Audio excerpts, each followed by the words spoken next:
Olá pessoal, meu nome é Sérgio Valizídio, eu sou professor de Ciências da Rede Municipal de Ensino de Ribeirão.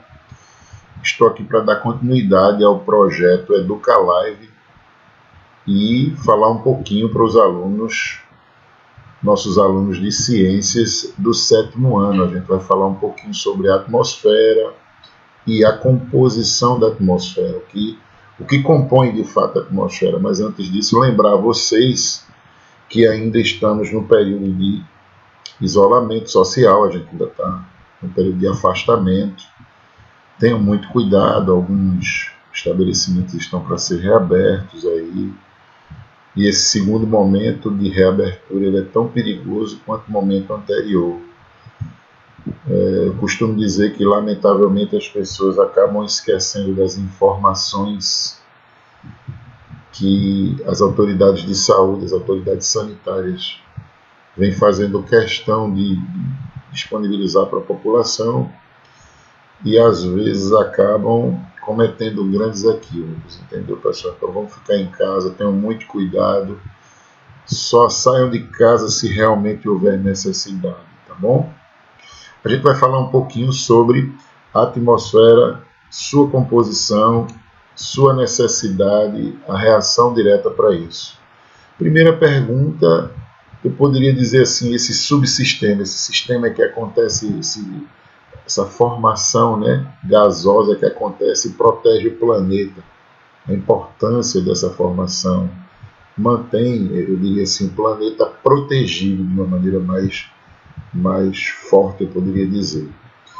A atmosfera terrestre, ela entende-se ou justifica-se com cerca de 1000 quilômetros da superfície, ou localiza-se, eu poderia dizer assim, 1000 quilômetros acima da superfície, e ela é composta por alguns gases, mas na grande maioria, como eu até comentei isso na aula do 6º ano, nitrogênio e oxigênio, tá certo, pessoal? Essa é a grande parte da composição, eu diria assim, desses gases. Não só tem esses dois gases, são mais gases, mas que compõem diretamente a atmosfera. E a atmosfera é uma camada gasosa que existe em volta do nosso planeta, que tem a finalidade, a sua utilização de proteção, eu diria assim, da penetração de alguns corpos celestes com relação à Terra, né? Então, essa camada de gases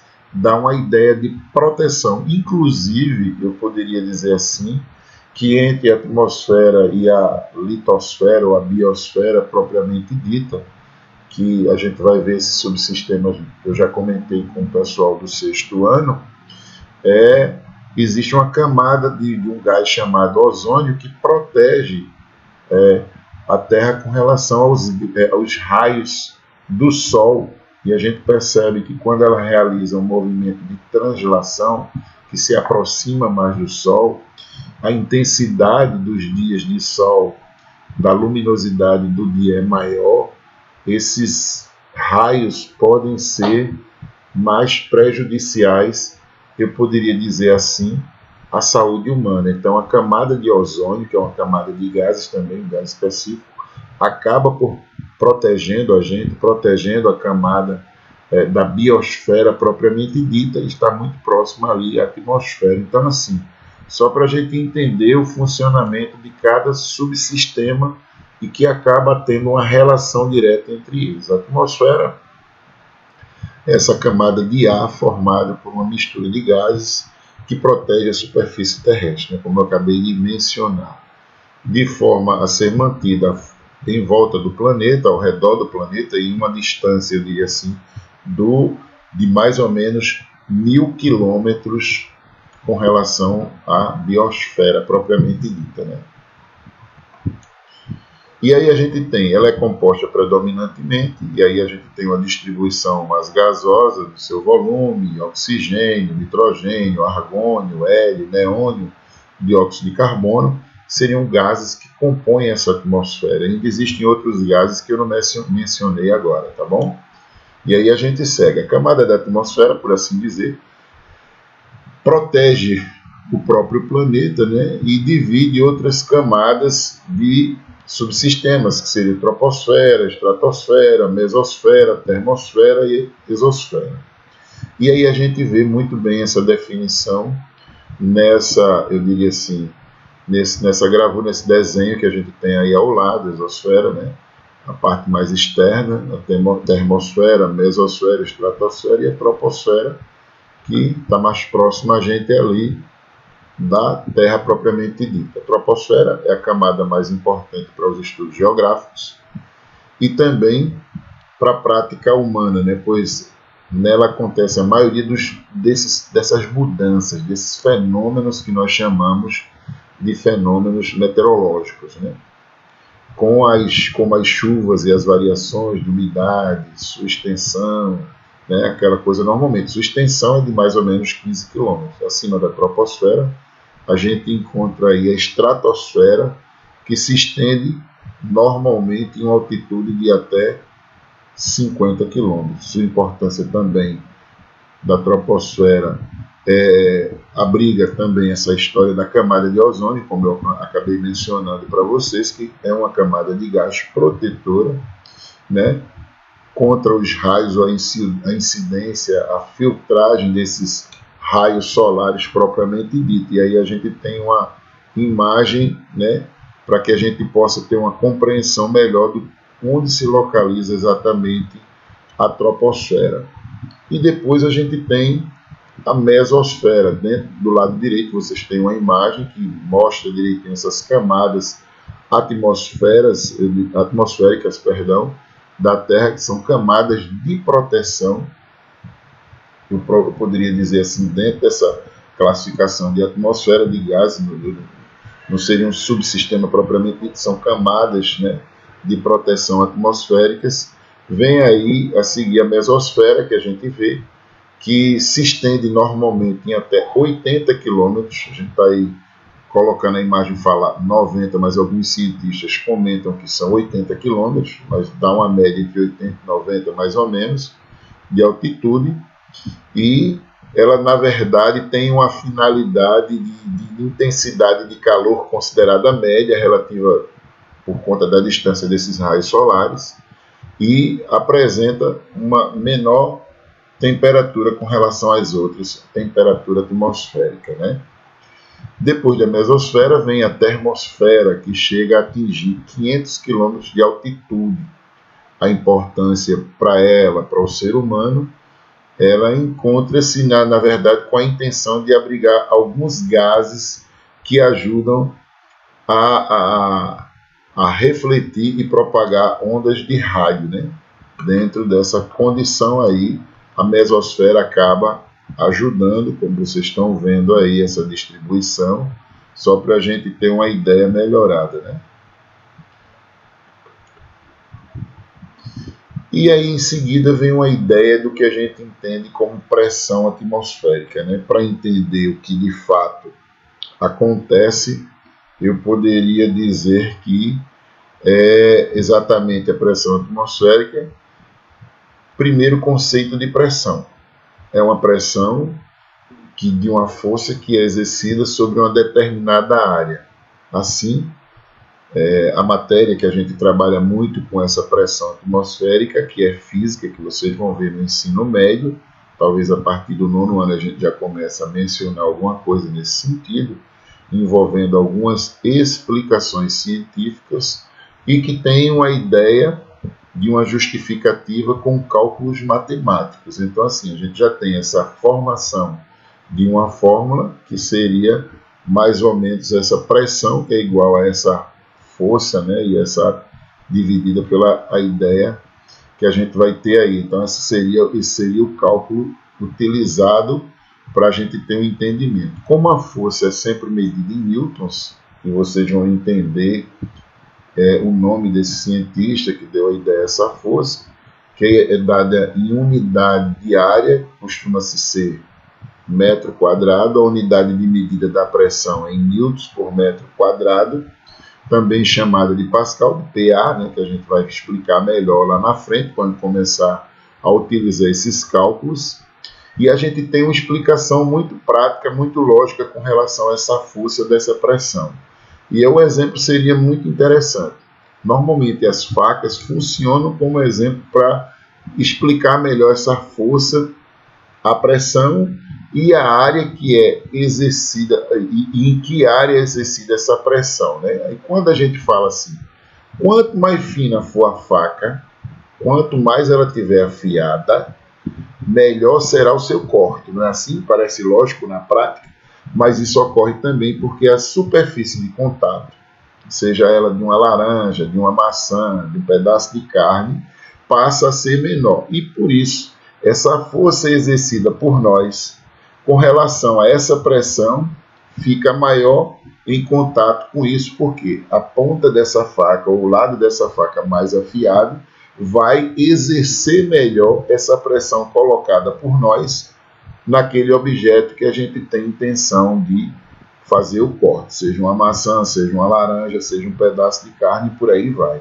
Então essa explicação de força é muito simples quando a gente tem essa prática do dia a dia. Você corta um pedaço de carne, você descasca uma laranja, então quanto mais afiado tiver a faca, professor, mas isso é lógico, mas isso também tem uma explicação científica. Então, para que você entenda como acontece, então a intensidade da força que você coloca, à medida que a faca está afiada, ela vai exercer uma pressão na superfície da casca da laranja, na superfície da casca da maçã, ou na superfície daquele pedaço de carne que você quer cortar. Depende da intensidade da força, mas depende dessa pressão exercida na faca, mas da ponta do outro lado. Porque quando a faca está cega, meu amigo, se você passar, você bota uma força terrível para fazer o mesmo trabalho.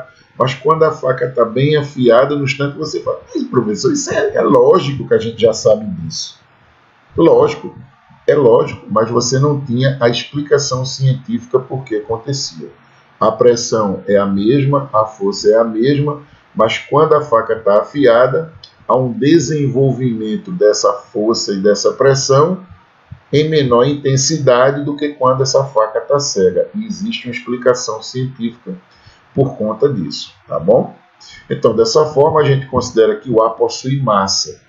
Percebemos que ele também exerce uma pressão direta sobre a superfície do planeta Terra, do nosso planeta, né, da Terra, o que denominamos assim de pressão atmosférica.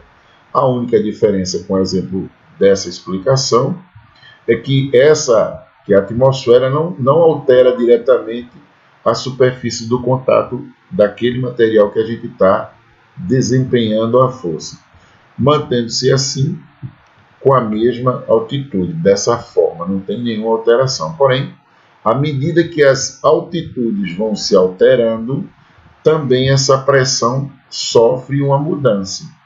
E isso ocorre porque regiões mais baixas, com relação a essa pressão, né, sentem mais o peso do ar, e as regiões mais altas sentem menos o peso desse ar. Portanto, quanto maior for a altitude, menor será a pressão atmosférica. E aí a gente tem uma colocação com relação a essa explicação, que a gente fala em nível do mar. A gente sabe que a gente já escutou, a gente sabe, quem gosta de jogar bola, quem gosta de assistir jogo de futebol vai entender muito bem isso que eu estou falando. Quando um grupo de jogadores, um time vai jogar em um país, em uma cidade que tem uma altitude muito elevada, não tem altitude, a relação da distância dessa cidade na altura com relação ao nível do mar. O que os especialistas falam, que você às vezes não lembra, é que a bola ganha mais velocidade, né? O chute do jogador, a bola tem um efeito maior, ela não vem mais lenta não, ela vem mais rápida, porque essa pressão do ar exercida sobre ela é menor.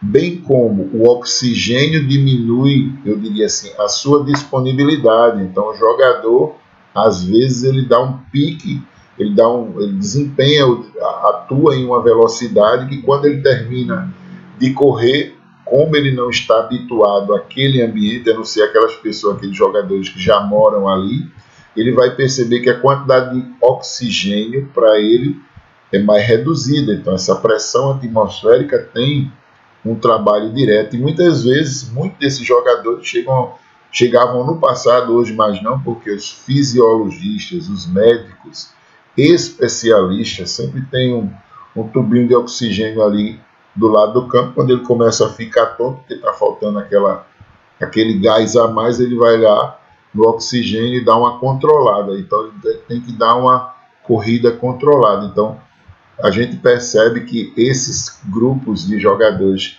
que já moram nessa região têm uma adaptação maior e tem uma influência fisiológica no funcionamento do corpo dele, diferente daqueles que vão ali eventualmente, que vão ali de vez em quando. Então tem a ver com a pressão atmosférica e tem a ver principalmente com essa disponibilidade de oxigênio, mas tem a ver com a altitude direta, o local, se é mais próximo, se é mais baixo do nível do mar, se é mais alto com relação à produção desse oxigênio, e toda essa pressão, eu poderia dizer assim, exercida de uma forma mais direta no indivíduo que vai desempenhar essa atividade. Se explica, por exemplo, as regiões mais altas, que costumam ser necessariamente mais frias, também tem isso, porque quanto menor a pressão atmosférica, mais afastadas elas estarão e, consequentemente, menores serão suas temperaturas.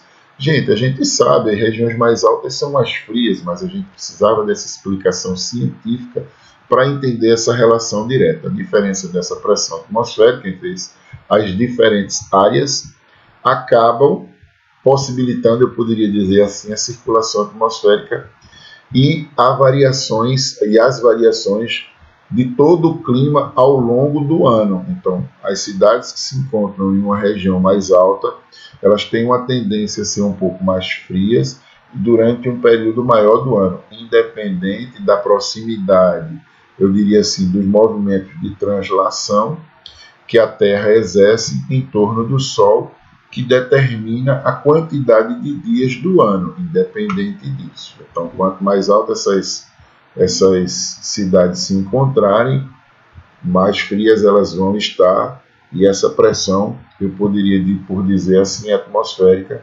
sofreria uma alteração mais direta, tá bom, pessoal? Então, só para a gente lembrar desse detalhe. E aí tem uma imagem muito bonita, né? E aí a gente tem a poluição do ar e a nossa cidade, como a gente já viu. O que a gente viu todo esse processo da atmosfera, e agora a gente vai entender quais as ações do homem que também acabam prejudicando com relação à camada de ozônio, essa camada de gás protetor, regulador, eu diria assim, da penetração, eu diria de uma maneira direta, desses raios solares e o que eles podem ocasionar no ser humano, né? A gente tem visto aí que nesse período de pandemia, a gente precisa lembrar que algumas cidades diminuíram seu movimento e, consequentemente, menos veículos nas ruas, menos dióxido de carbono na rua, menos poluição. Algumas fábricas diminuíram o seu fluxo funcional de trabalho, de atividade e, consequentemente, também acabaram por diminuir a poluição na atmosfera, eu diria assim, dos gases de proteção na camada de ozônio. Aí a gente tem essa poluição que a gente percebe que nas grandes cidades, nas áreas metropolitanas, de maior concentração de veículos e de pessoas, existe uma poluição maior do que em cidades menores como a nossa, porque o movimento de veículos é bem menos intenso, a quantidade de pessoas é bem menor e a gente tem um risco de menos poluição, eu poderia dizer assim, no ambiente onde se vive. Como já vimos, a camada de ar que fica em contato, essa poluição de ar e a nossa saúde, com a superfície da Terra, recebe o nome de troposfera, né? Essa camada de ar, que tem uma espessura entre 8 e 16 quilômetros aproximadamente. Devido a esses fatores naturais, erupções vulcânicas, relevo, vegetação, oceanos, rios, e aos fatores humanos, eu poderia dizer assim, essa interferência direta do ser humano, as cidades, a agricultura e o próprio homem, o ar sofre essas alterações, até uma altura mais ou menos de 3 metros, propriamente ditos. E essas influências acabam mudando as características consideradas normais ou consideradas básicas desse ar. E a gente tem uma imagem direta dessa poluição com relação a esse espaço, com relação a esse ambiente, de uma grande cidade, né? Como fica o ar que as pessoas acabam tendo que respirar. Todas as camadas que constituem essa atmosfera possuem características próprias e importantes, consideradas importantes para a proteção da Terra, propriamente dita. Acima de 25 km, existe uma concentração de ozônio, aquilo que a gente falou com relação à camada de ozônio, que funciona como esse filtro, esse protetor natural do próprio globo terrestre. E esses raios que a gente já comentou, né, anteriormente, de grande quantidade, podem realmente, dependendo dessa camada de ozônio, se for mais intensa ou menos intensa, se tiver uma passagem mais direta, se tiver um buraco na camada de ozônio, como alguns cientistas costumam observar com imagens de satélites, podem até prejudicar a saúde humana. Fora que a poluição, por natureza, a gente sabe, o próprio efeito estufa, em outras aulas a gente já comentou aqui, provoca problemas de natureza respiratória, principalmente nas crianças e em adultos com a idade um pouco mais avançada, por assim dizer, os mais velhos, propriamente ditos. Então, assim, a poluição, de uma maneira geral, não só fere a camada de ozônio, mas como também dificulta o processo de respiração do próprio ser humano. Então, assim, parcelas de raios ultravioletas, a gente já comentou, que chegam até a Terra, acaba sendo de uma condição essa benéfica quando existe uma prevenção com relação a algumas doenças, algumas eliminações, mas quando não há tanta poluição. O nosso atmosférico não foi sempre como ele é hoje. Ele, em outros tempos, em outras épocas, eles apresentavam assim variações diferenciadas. Antigamente, na época mais primitiva, onde havia uma formação do gás metano, né, o vapor d'água, hidrogênio, tal, aquela coisa toda, eles tinham um aparecimento maior de um grupo de seres, principalmente nos vegetais. E, com o passar dos anos, algumas liberações desses gases provocaram a mudança nessa atmosfera e, consequentemente, a extinção de algumas espécies. Os fatores que provocam a alteração no ar, na verdade, aqui só para a gente lembrar, a constituição química do ar são principalmente esses em que o homem promove diretamente através das queimadas, do desmatamento, através dessas ações mais agressivas, provocam uma mudança nessa alteração do ar. A gente tem o costume de dizer que a floresta amazônica, e recentemente foi visto, o desmatamento cresceu muito e dificulta esse controle do que a gente respira e libera para a atmosfera, para o que seria o dióxido de carbono, essa absorção e essa troca com essas árvores, esse controle maior e essa liberação. Ele recebe o dióxido de carbono, libera o oxigênio para a gente. E esse descontrole, eu poderia dizer assim, muitos especialistas até lembram e chamam a floresta amazônica como o pulmão do planeta, porque tem esse papel. E além de ter muitos ecossistemas naquela região, que acabam sendo exterminados com esse desmatamento, com essa queima, com essa derrubada de árvores, também acaba atingindo ou provocando uma alteração direta, por assim dizer, nos fatores climáticos também, que acaba aumentando a quantidade de calor, porque a gente percebe que as chuvas diminuem, a concentração de água daquela região acabam sendo extintas, porque o homem acaba provocando essa mudança. Então não é só o ar que sofre diretamente essa agressão. Todo o conjunto dos ecossistemas com o desmatamento, com a queima, com essa poluição do ar também acabam sofrendo, porque algumas espécies acabam sendo mortas ou acabam migrando para uma outra região. Os principais fatores que têm contribuição para a alteração do ar são a poluição atmosférica, que a gente já viu das indústrias, e existem regiões que provocam isso com maior intensidade, o aumento do número de aviões supersônicos, né, que viajam em uma dessas camadas em uma altitude mais elevada, que essa substância, essa queima, né, a combustão provocada por esses aviões eles acabam poluindo essa camada de ozônio de uma maneira geral, o desmatamento, que a gente acabou de falar aqui, que acaba reduzindo essa condição de área verde no planeta e provocando um mal, eu poderia dizer assim, maior ou mais agressivo com relação a essa produção de oxigênio que acontece. As explosões atômicas também têm uma interferência direta nessa condição de poluição do ar, algumas que são em estados experimentais, liberam para a atmosfera grande quantidade de gases e resíduos sólidos que acabam fazendo mal à atmosfera e às camadas que a antecedem, como é o caso da camada de ozônio.